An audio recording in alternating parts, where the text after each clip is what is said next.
Welcome to the Kale Houser Leadership Secrets podcast. Today, let's talk about the fear of rejection.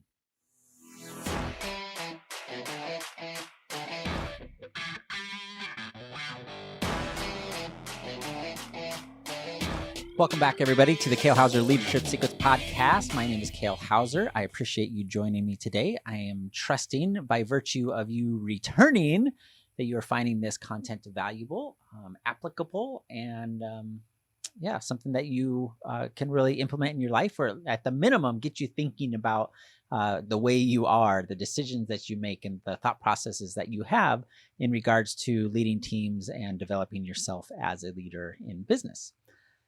This is kind of a big one, and I will say we had kind of an interesting, in hindsight, comical incident happen actually just this afternoon, hence me talking about this now.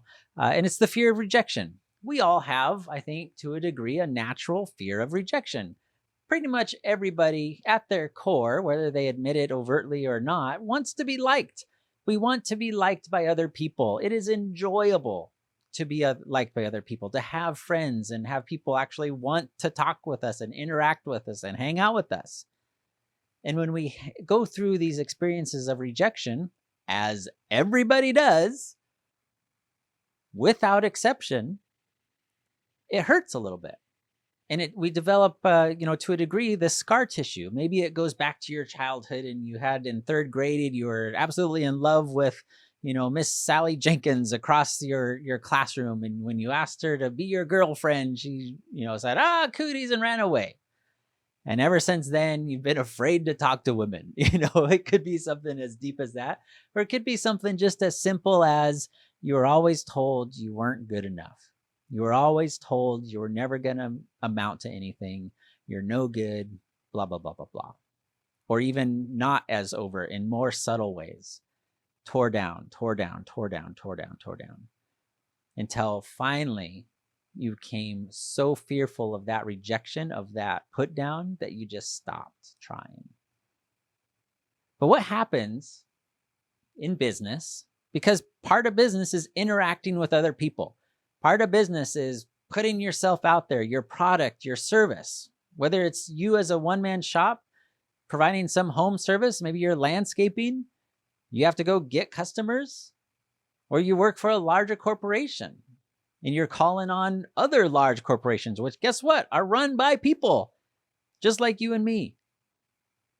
Individuals that have their own fears and desires and all kinds of idiosyncrasies.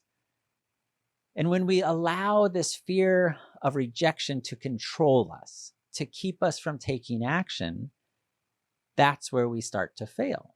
That's where we start missing the potential that we have to be amazing. And this comes into play a lot, and it's an easy example to make use of in the form of sales. Now, my wife is pretty much our chief salesman of Kale Houser Leadership. We've kind of discovered that we have more natural tendencies to these different roles. I tend to be more on the tech side, the social media side. Obviously, doing this podcast takes a lot of time between editing and recording and just thinking of the ideas and putting all that out there, as well as, I've taken over a lot of, the website development and all kinds of different stuff. And we've kind of fallen into these natural roles to where she focuses a lot on talking with potential clients and people we want to help. And as she's going through this process, and as she's gaining experience and talking to all kinds of different people, across the United States, she's learning. And she's having some failures. She's having some rejections. People that say, nope, I'm not interested. And it was kind of interesting because, we always kind of regroup. All right, well, what could we have done better here? How are they not seeing the value of our program here? Whatever it was that caused them to not purchase or allow us to help them. And she's been amazing. Hands down, 100%, she's been amazing. Her attitude has been phenomenal. She keeps showing up. She keeps learning, implementing new ideas and practices and ways to handle the phone calls, because it's not easy. You're talking to strangers. It's not easy. Most people are not naturally lent towards that. And if you're not naturally lent towards that, and it is something you have to practice, and you can absolutely learn it, then it can be a struggle, especially when the rejection happens. because you're like, you believe in your product. You're like, I've got this amazing thing that will absolutely help you. Let me help you. And then they'd still reject you for whatever reason, right? There's all kinds of different reasons people don't do things that are good for them. Certainly in a sales situation. But she kind of came in this morning and she had, to be honest, a little bit of a freak out. She kind of did a little breakdown of, just went through her freak out moment.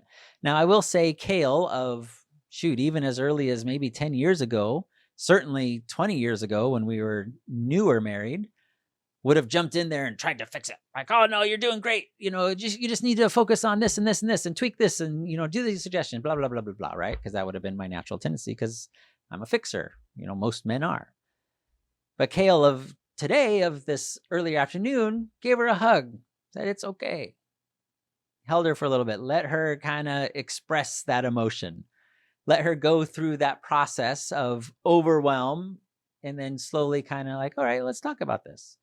What's the root of the issue here? And we went through a process and she, calmed, I won't say calmed down, but she kind of collected herself and realized like, yeah, this is a process. There will be rejections in the beginning. But what do you do when they say, no, thanks? You're out there grinding. You're trying to sell your product. You believe in your product. It will absolutely serve your customer base and their clientele. It's worth the price. It's worth the investment, the time, the money, everything. But they still go, no, dog, I ain't doing it, for lack of a better phrase. Or even worse, they say, man, get out of here. Get off my porch. They hang up on you. Have you ever had that happen to you? Somebody actually hang up on you? How do you not take that rejection and put it in your heart? And I will do a little side note here. If you are finding that you are having to reject more people in your interview process because they're not quality, they're not the right fit, and unfortunately, maybe you've gone through the experience of finding this out after you've hired them, then you absolutely need to go to kalehouserleadership.com and download my free guide of the top 10 interview questions you must start using in your interview process to find the right people for your business. Start weeding out the poor choices that maybe you had to go to before because you had no other option, and start finding the right people. They'll do nothing but help you in your process. kalehouserleadership.com. But when you get that rejection, that get off my porch, and presumably they haven't hung up on you and you can still talk to them. You go, great. And you find out why. Ask why. What is it about this that's not meeting your needs? What is it about this that isn't going to work for you? And you start problem solving, because that's what we're designed to do as business owners. If you've got a product or service available for purchase to serve your industry, to serve your client base, you're there to solve a problem for them. They want to give you money in exchange for having some problem solved, whether it be cleaning their carpets, trimming their hedges, painting their house, buying a house, if you're a realtor, all the things. You're there to find out the problem. And so don't see it as a rejection. See it as an opportunity to change. See it as an opportunity to learn something and adjust. And when you get enough of the same objection, that's a real good indicator that you're not quite there yet of figuring out how to communicate and meet your customers' needs, especially in a sales type of situation. But fearing that rejection will only stop you from achieving your goals and reaching your desires and dreams, especially if you're the business owner and you're the leader. And we can get rejected in all different forms and contexts and matters. I'm kind of focusing more on the sales aspect of it, just because that's kind of the relation of what happened with Liz and I today. But don't let rejection in other arenas, talking to the ladies, talking to the men, talking to your neighbor, going to that church, going down to the park and, getting yourself in the local pickup basketball game, whatever that is to looks like for you, of putting yourself out there. You will get rejected, probably repeatedly. But the important part is, how do you learn? How do you adjust? How do you make that transition and fix whatever it is that's being rejected? Make sense?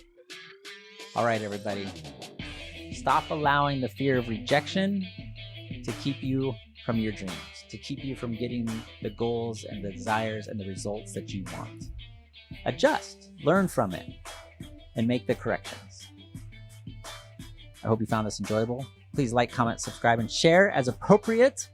I look forward to helping as many people as we can with their leadership challenges as applicable. We'll talk to you soon, no matter where you're at in the world. Have a fantastic afternoon. Bye.